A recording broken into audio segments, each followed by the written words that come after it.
It's running out. Hmm? It's running out. Okay.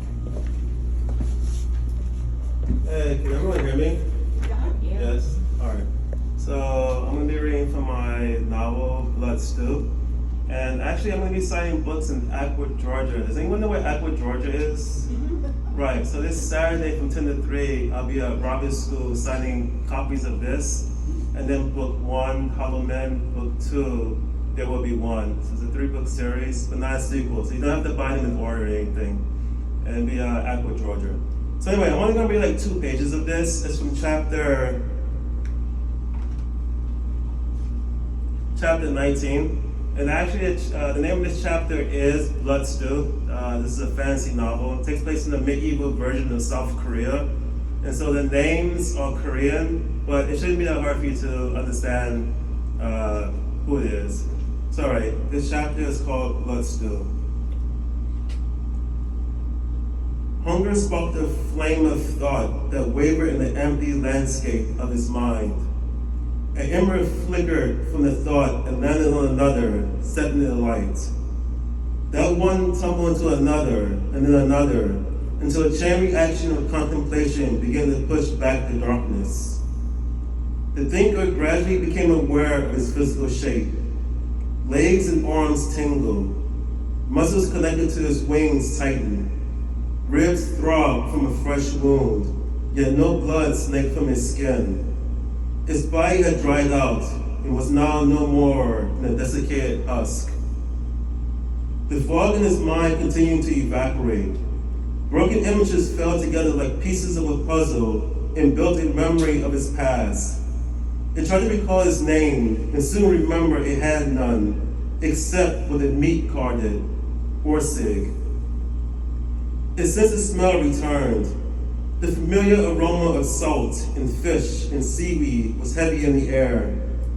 Searching for greater details of his identity, the Orsig dug through his thoughts, tunneling into the depths of his mind until he reached the surface of his earliest memory, his rocky home, the crag. In the beginning, the Orsig had slept in the liquid fire of the inner earth.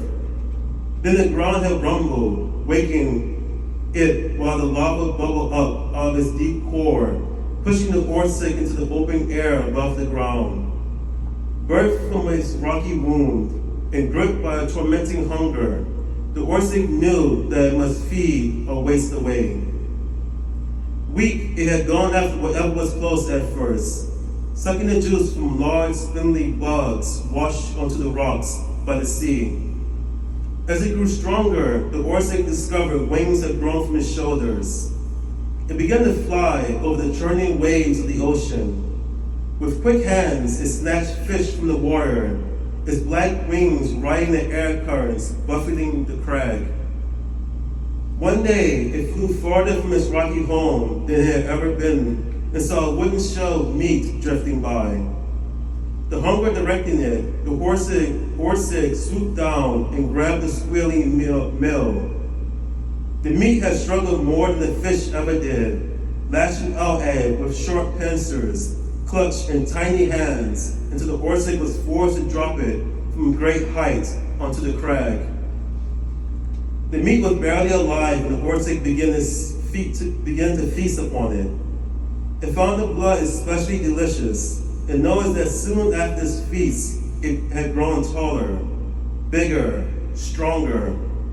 The meat's blood, which did not exist in bugs and fish, seemed key to unlocking its true potential. So the Orsig spent its days on the rocky crag, watching for the meat to drift by in their wooden shells. It realized that hunting during violent storms was easiest, as the meat weren't as capable of defending themselves with their sharp projectiles and pincers that came in a variety of shapes and sizes.